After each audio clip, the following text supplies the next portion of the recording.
এই বছর নভেম্বর মাসে হতে চলেছে ইন্ডিয়া ও অস্ট্রেলিয়ার মধ্যে দ্বিপাক্ষিক সিরিজ, যা বর্ডার গাভাস্কার ট্রফি নামে পরিচিত। ইন্ডিয়া ও অস্ট্রেলিয়ার মধ্যে চলতে থাকা এই সিরিজ বর্ডার গাভাস্কার ট্রফি নামেই বা কেন পরিচিত? এই সিরিজ শুরুই বা কবে হয়েছিল? বিজি সিরিজে কোন টিমের রেকর্ডই বা সবচেয়ে ভালো? কোন কোন প্লেয়ার রেকর্ড ব্রেকিং পারফরমেন্স করেছেন? তার সমস্ত কিছু জানবো এই ভিডিওর মাধ্যমে। কবে শুরু হয়েছিল বর্ডার গাভাস্কার ট্রফি? এটি জানতে হলে আমাদের ইতিহাসের পাতা উল্টে যেতে হবে ৭৭ বছর আগে। ১৯৪৭ সালে ভারত স্বাধীনের পরে প্রথমবার অস্ট্রেলিয়াতে টেস্ট সিরিজ খেলতে গিয়েছিল। ৫ ম্যাচের এই সিরিজে অজিরা ইন্ডিয়াকে ৪-০ ব্যবধানে সিরিজ হারিয়েছিল। এর ঠিক এক দশক পরে 1956-এ অস্ট্রেলিয়া ইন্ডিয়াতে আসে। জায়গা আলাদা হলেও সিরিজের রেজাল্ট কিন্তু একই ছিল। ৩ ম্যাচের টেস্ট সিরিজে অস্ট্রেলিয়া ২-০ ব্যবধানে জেতে।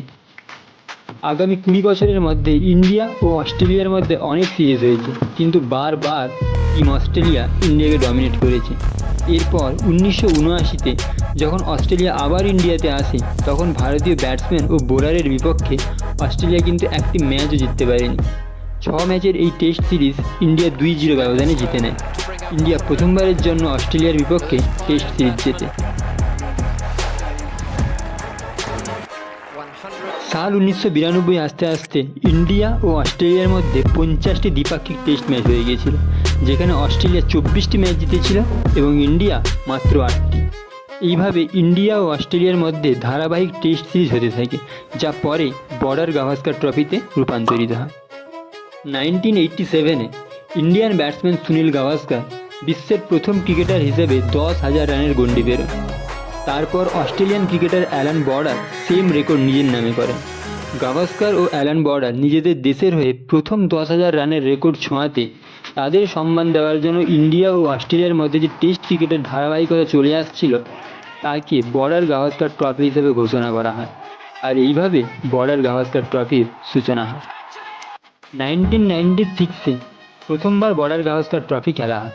এই সিরিজে একটি মাত্র ম্যাচ হয় এবং সচিন টেন্ডুলকার প্রথমবারের জন্য ক্যাপ্টেন্সি করেন। এই সিরিজে ইন্ডিয়া অস্ট্রেলিয়াকে হারানোর জন্য সমস্ত রকম চেষ্টা করেছিল এবং চতুর্থ দিনে ৭ উইকেটে ম্যাচ জিতেছিল এবং প্রথম বর্ডার গাভাস্কার ট্রফি নিজেদের নামে করে। এই ম্যাচে ম্যান অফ দ্য ম্যাচ নয়ন মোঙ্গিয়াকে ঘোষণা করা হয়। তিনি প্রথম ম্যাচে ১৫২ রানের একটি অসাধারণ ইনিংস খেলেছিলেন। 1997-এ অস্ট্রেলিয়া আবার বর্ডার গাভাস্কার ট্রফি খেলার জন্য ইন্ডিয়াতে আসে।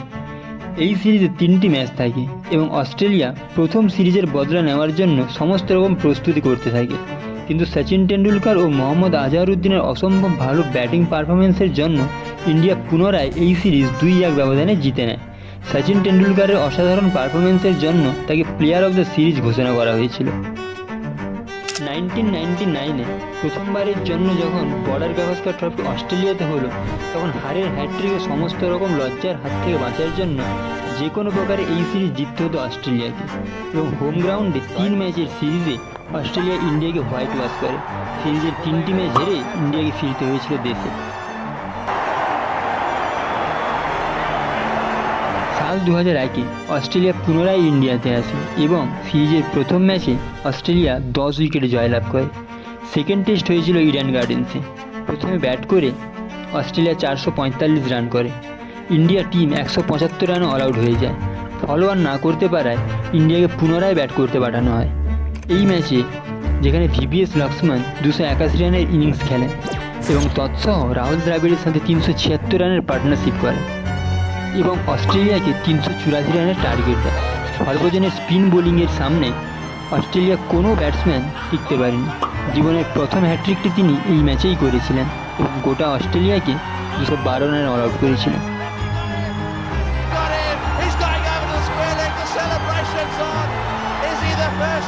৩ নম্বর ম্যাচে ইন্ডিয়া ফেভারিট ছিল এবং অস্ট্রেলিয়াকে এই ম্যাচে হারিয়ে সিরিজ আবার একবার নিজেদের নামে করেছিল।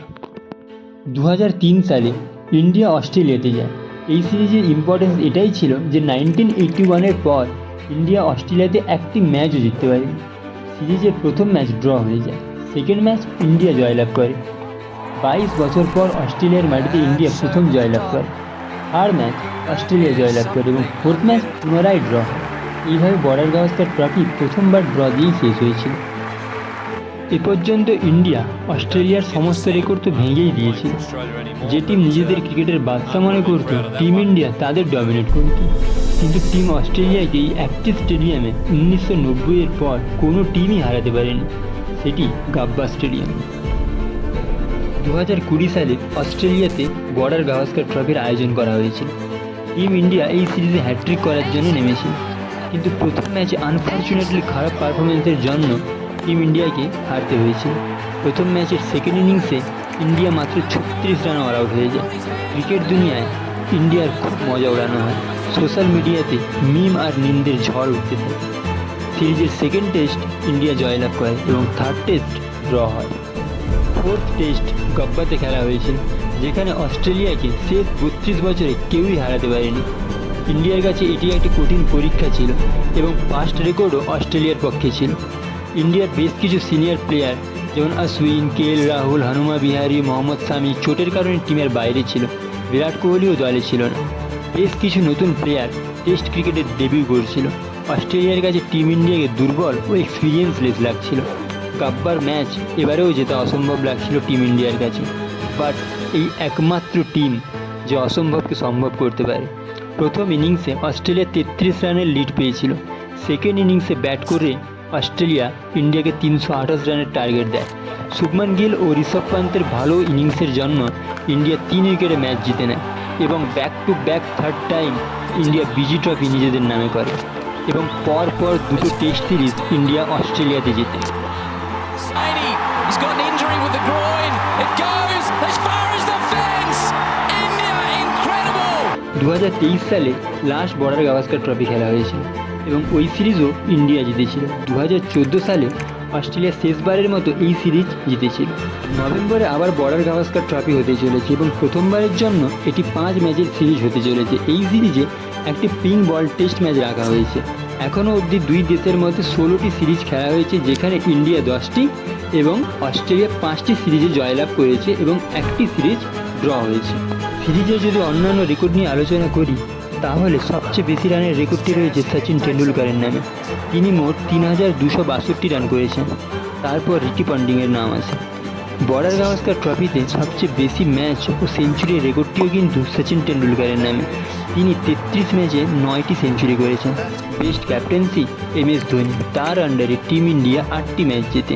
সবচেয়ে বেশি উইকেট নাথান লায়ন, তিনি 47 ইনিংসে 116টি উইকেট নেন। বেস্ট এবং ওয়ার্স্ট টিম টোটাল ইন্ডিয়ার নামে। 2004 সালে টিম ইন্ডিয়া 705 রান করে, যেখানে 2020 সালে মাত্র 34 রানে অল আউট হয়ে যায়। এবছর বর্ডার গাভাস্কার ট্রফি অস্ট্রেলিয়াতে হতে চলেছে। বর্ডার গাভাস্কার ট্রফি নিয়ে ক্রিকেট বিশেষজ্ঞ সহ প্রাক্তন ক্রিকেটাররা এখন থেকেই প্রেডিকশন শুরু করে দিয়েছে। মিচেল স্টার্ক ও রিকি পন্টিং তো বর্ডার গাভাস্কার ট্রফিকে অ্যাশেজের সাথে তুলনা করেছেন। ইন্ডিয়া ও অস্ট্রেলিয়ান ফ্যান বর্ডার গাভাস্কার ট্রফিকে নিয়ে খুব এক্সাইটেড। এখন অবধি ফ্যানেদের মধ্যে বর্ডার গাভাস্কার ট্রফি নিয়ে যে হাইপ রয়েছে তাতে মনে করা হচ্ছে এটাই বর্ডার গাভাস্কার ট্রফির বেস্ট সিরিজ হতে যাচ্ছে। এই সিরিজ নিয়ে আপনার কি মতামত? আপনার কি মনে হচ্ছে ইন্ডিয়া কি পরপর 5 বার চ্যাম্পিয়ন হতে পারবে, নাকি অস্ট্রেলিয়া 10 বছরের অভিশাপ ভেঙে সিরিজ জিততে সফল হবে? কমেন্ট সেকশনে আপনার রায় অবশ্যই শেয়ার করুন। আই হোপ বর্ডার গাভাস্কার ট্রফির সমস্ত ইনফরমেশন আপনাদের ভালো লাগবে। যদি পছন্দ হয়ে থাকে তাহলে ভিডিওটি সমস্ত ক্রিকেট ফ্যান ও বন্ধুদের সাথে শেয়ার করুন এবং ক্রিকেট সম্পর্কিত আরও ইনফরমেশন জানার জন্য চ্যানেলটি সাবস্ক্রাইব করে দিন। ধন্যবাদ।